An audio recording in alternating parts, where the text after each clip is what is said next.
चींटी और कबूतर की कहानी। तपती दोपहर में प्यास से बेहाल एक छोटी सी चींटी पानी की तलाश में भटक रही थी। बहुत देर भटकने के बाद उसे एक नदी दिखाई पड़ी और वो खुश होकर नदी की ओर बढ़ने लगी। नदी के किनारे पहुंचकर जब उसने कलकल बहता शीतल जल देखा तो उसकी प्यास और बढ़ गई। वह सीधे नदी में नहीं जा सकती थी, इसलिए किनारे पड़े एक पत्थर पर चढ़कर पानी पीने का प्रयास करने लगी। लेकिन इस प्रयास में वह अपना संतुलन खो बैठी और नदी में गिर पड़ी।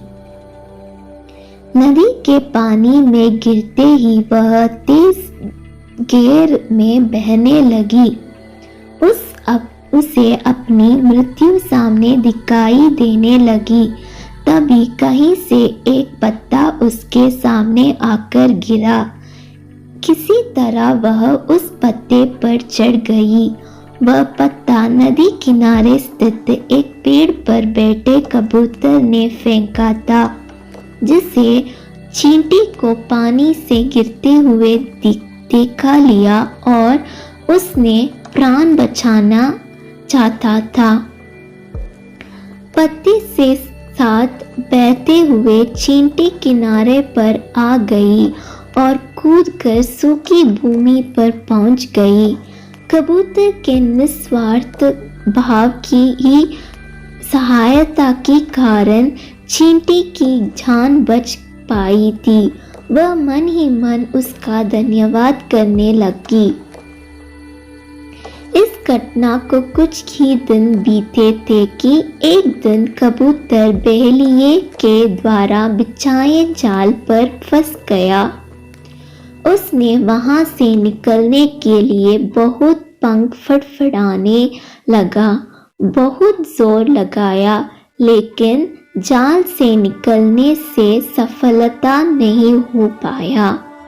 बहेलिया ने जाल उठाया और अपने घर की ओर जाने लगा। कबूतर निस्सहाय से जाल के भीतर कैद था। जब चींटी की दृष्टि जाल में फंसे कबूतर पर पड़ी तो उसने वह दिन स्मरण हो आया जब कबूतर ने उसके प्राणों की रक्षा की थी। चींटी तुरंत बहेलिये के पास पहुंची और उसके पैर पर जोर जोर से काटने लगी। बहेलिया दर्द से चटपटाने लगा। जाल पर से उसकी पकड़ ढीली पड़ गई और जाल जमीन पर जा गिरी। कबूतर का जाल से निकलने का अवसर प्राप्त हो चुका था। वह झटपट जाल से निकला और उड़ गया। इस तरह चींटी ने कबूतर के द्वारा किए गए उपकार का फल चुकाया।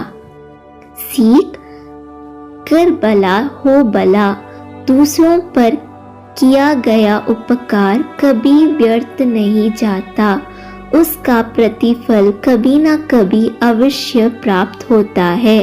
इसलिए सदा निस्वार्थ भाव के दूसरों की सहायता करना चाहिए।